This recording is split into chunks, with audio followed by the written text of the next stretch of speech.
My eldest son and his wife bought a second-hand home. But we don't share personal information with others. That's what she said, not inviting me to their housewarming party or even telling me their new address. My son is head over heels for her and does whatever she says. I wanted to celebrate their housewarming, but, well, if you're going to act like that, I'll respond in kind. You moved on the top floor of a luxury apartment building. Classic move. When she heard I moved to the top floor of a high-rise, her attitude changed instantly. I'll make sure she regrets it. I am Tenley, 67 years old. I run a business. I'm also involved in real estate and recently acquired 3 high-rise apartments. Living in a high-rise isn't too bad. I could even consider moving. Since owning the apartments, I've thought about letting go of my spacious house. I have a 33-year-old son. He's independent now, so it's just me at home. That's one reason I'm considering moving. I want to make my own way, he declared, choosing not to work at my company. Perhaps he has a bad impression of my business because it once struggled. After college, he joined a major corporation. I don't have a husband. I divorced when my son was in elementary school because of my husband's infidelity. Running a business kept me busy, and juggling work and parenting left no time for my husband. It was a tough time. The situation affected my business, causing trouble for all my employees. I quickly turned things around and the company recovered. Time flew by. Before I knew it, my son was an adult, and I was getting older. To my surprise, he recently told me he's getting married. They were high school classmates and reconnected at a reunion. She's his first girlfriend. He's bringing her over this Saturday. I can't believe my son is getting married. But he's over 30, so it's about time. I'm happy for him. From our conversations, it's clear he's deeply in love with her. Unlike my ex-husband who abandoned his family, my son showers his girlfriend with love. I am relieved. I decided to get along with her, hoping our relationship won't be the typical mother-in-law and daughter-in-law drama you see on YouTube. On the day of the formal introduction, "Nice to meet you," a lively woman greeted me. "I'm Eleanor, Zachary's girlfriend. Zachary told me you love these treats, so I got them for you this morning. Please enjoy." She handed me my favorite donuts. "Oh, you shouldn't have. Thank you." This donut shop is so popular that there's often a line from the morning. Sometimes they sell out within 2 hours of opening. She got up early just for this. Her makeup and hairstyle were natural yet perfect. I wonder what time she woke up. She's not only beautiful, but also considerate and well-mannered. Plus, she's fun to talk to. I can see why my son fell for her. Such a wonderful woman is rare. I believe we'll have a good relationship. I thought to myself, please take care of Zachary. I celebrated their marriage. They had a family introduction and an engagement ceremony, and they both got married without a hitch. I wished them happiness. Then, perhaps sensing my wishes, they told me, Eleanor is 5 months pregnant now. I'm going to be a grandmother.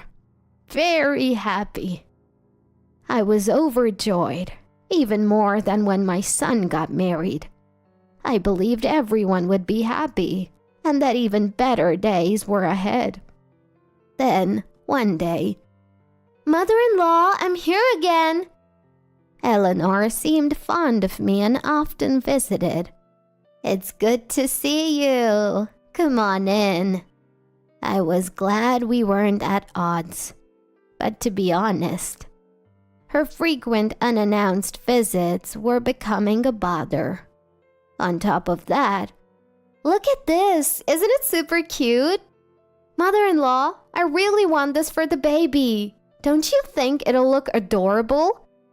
She'd show me baby items and subtly hint she wanted them.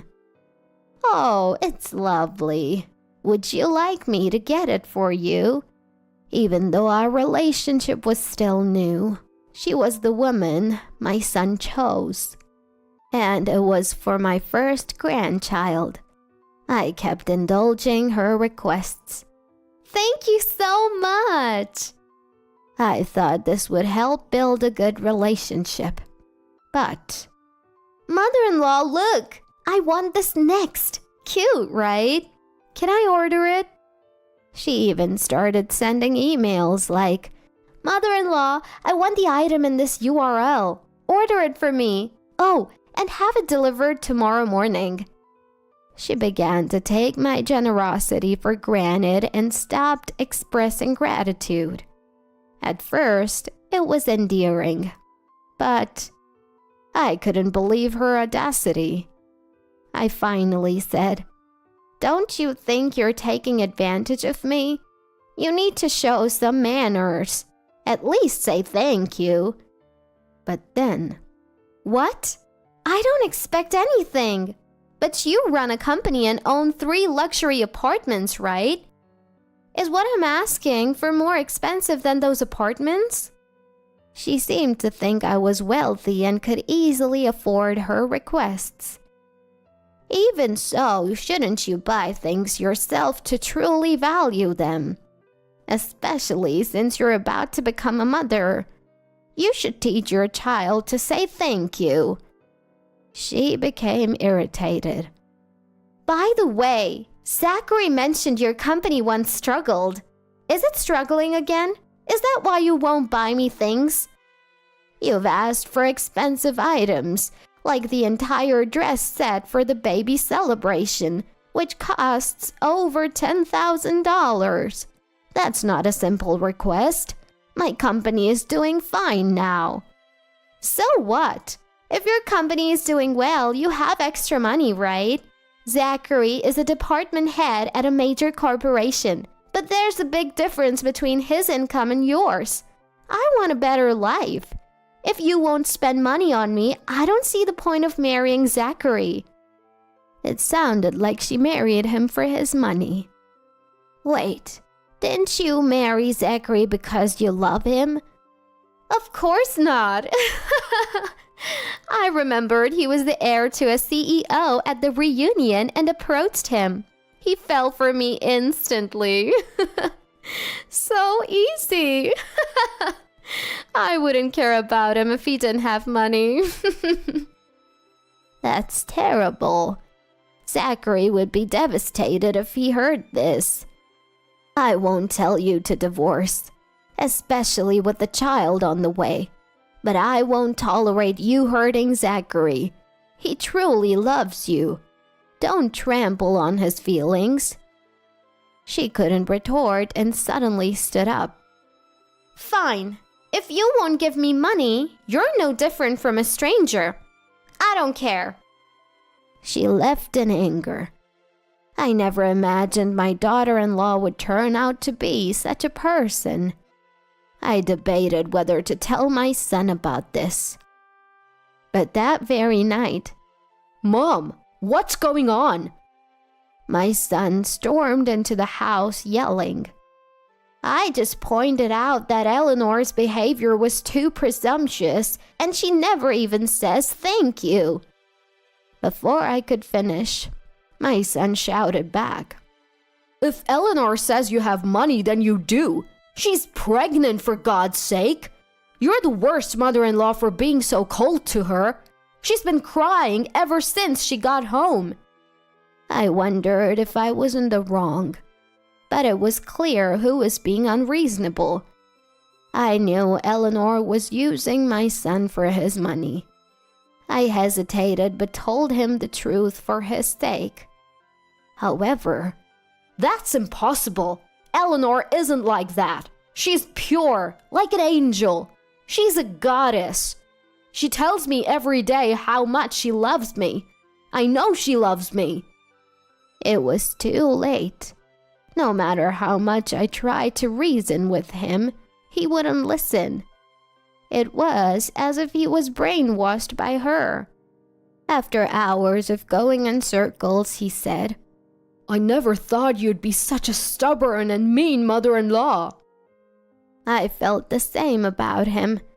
He was loyal, which was good, but he was so blinded by her that he couldn't see anything else. I'll keep my distance from now on. I won't come back here. He left after saying that. We had argued a few times during his teenage years, but this was the worst. I regretted confronting Eleanor. Even though she's terrible, maybe I shouldn't have opposed her.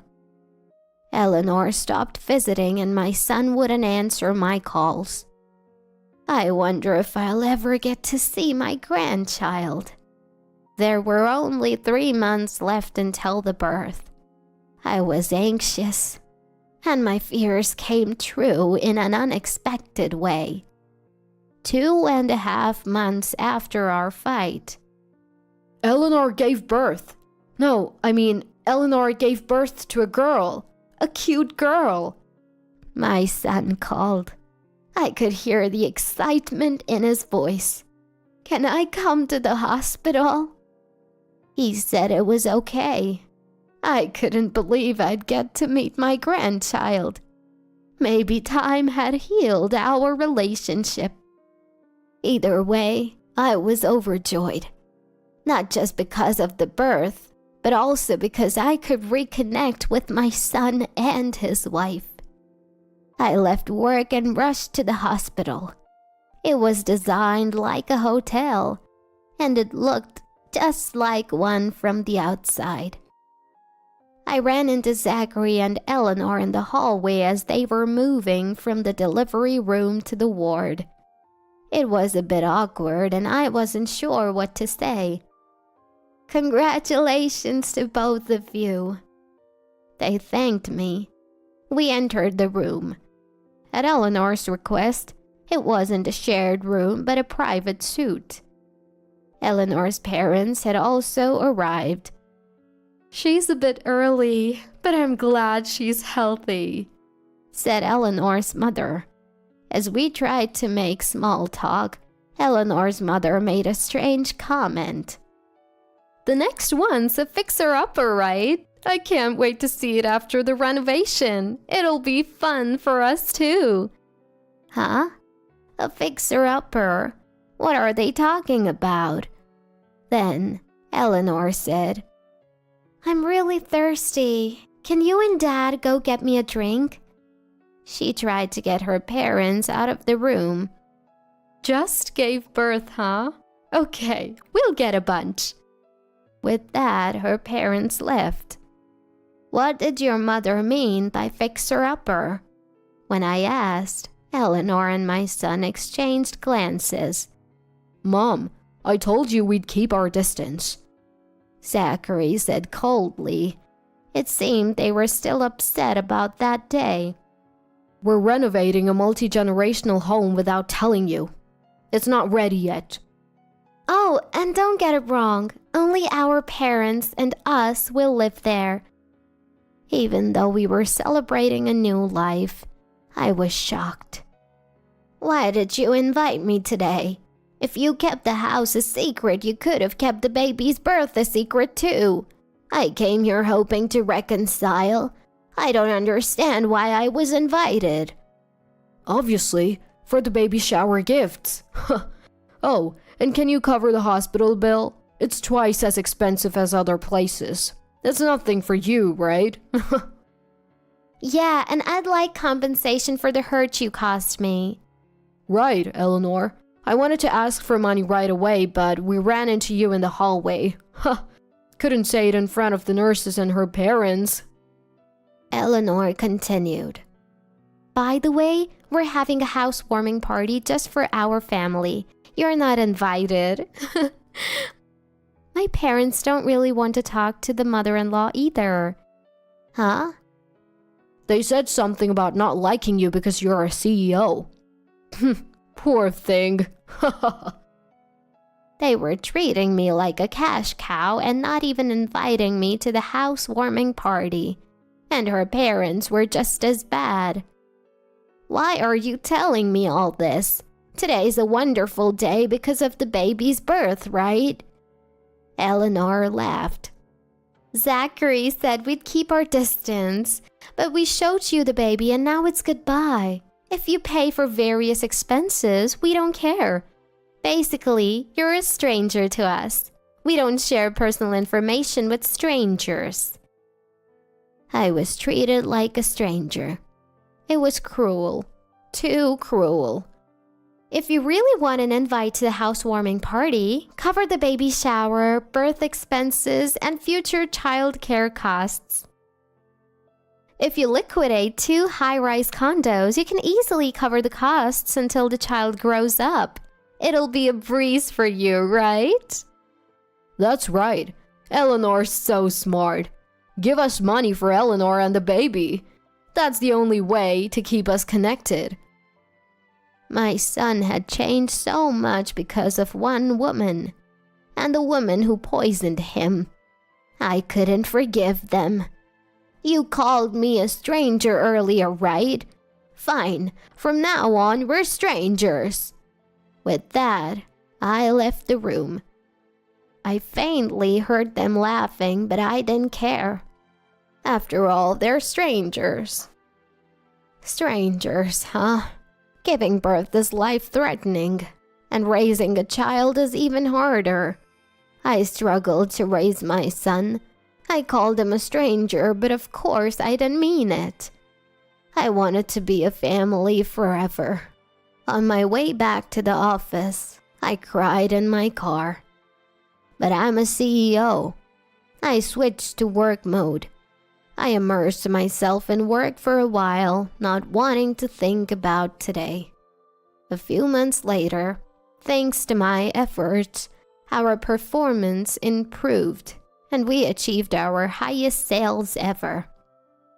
I have a lot more money now. Maybe I should make a big purchase. And so, as a way to relieve recent stress and reward myself for my hard work, I purchased a corner unit on the top floor of a high-rise condominium. The view is spectacular and the place is very comfortable. Then, one day, my phone rang. It was a call from Eleanor. After calling me a stranger, what could she possibly want now? I ignored it, but the phone kept ringing. Reluctantly, I answered. It's been a while. I heard you're living on the top floor of a high-rise condo. Why didn't you tell me?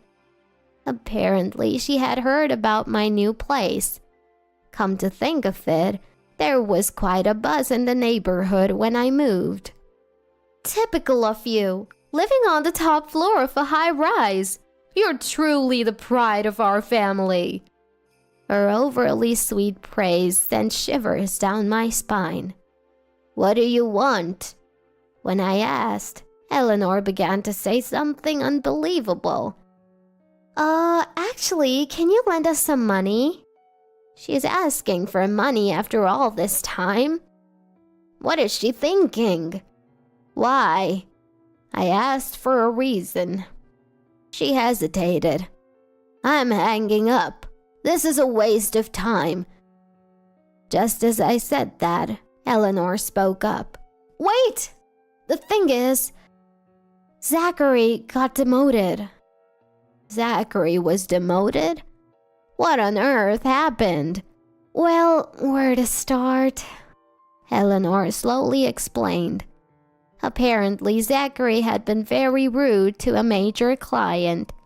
Furthermore, this incident made him anxious about making more mistakes, leading him to make several errors at work.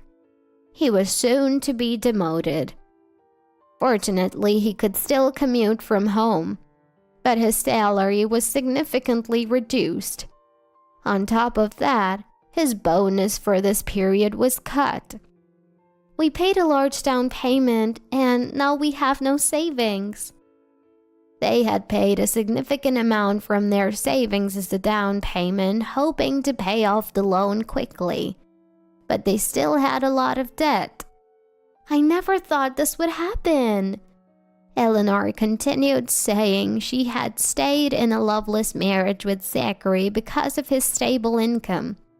She believed she could live comfortably with her parents without working. Such naive thinking.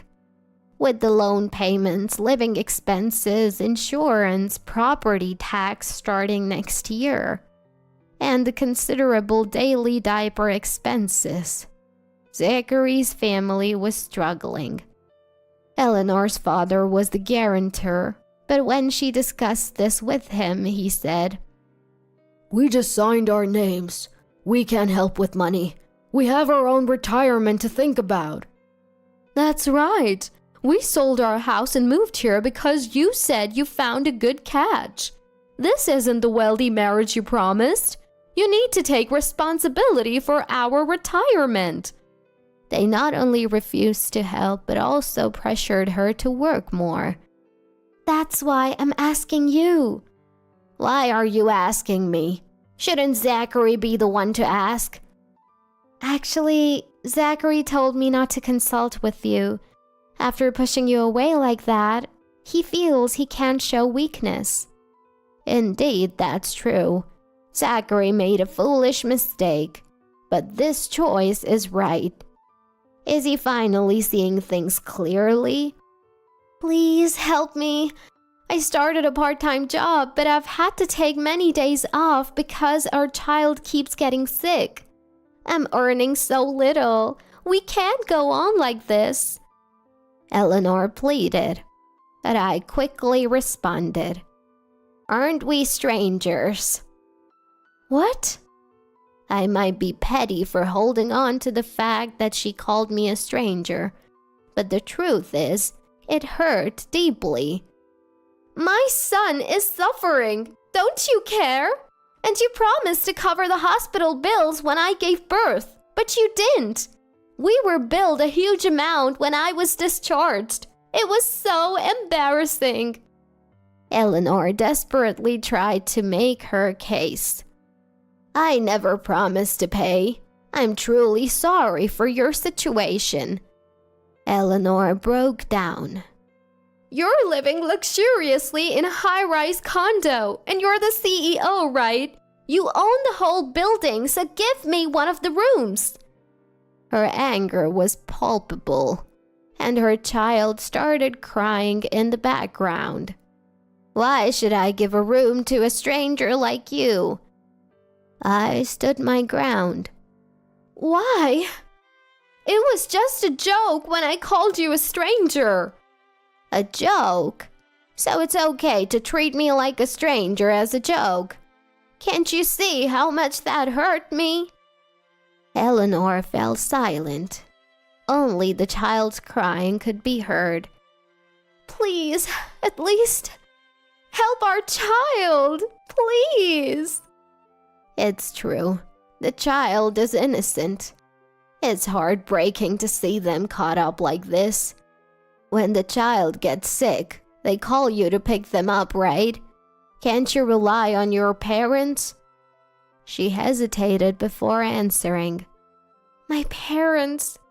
They say the child is too noisy and doesn't listen, so they don't want to take care of them. They also say the child's colds are strong and they might catch it and die. It's no surprise considering who her parents are. Most likely, Eleanor's parents were relying on Zachary's income to support them. I understand. I'll help with the child. Really? We agreed that I would only take care of the child when they were sick.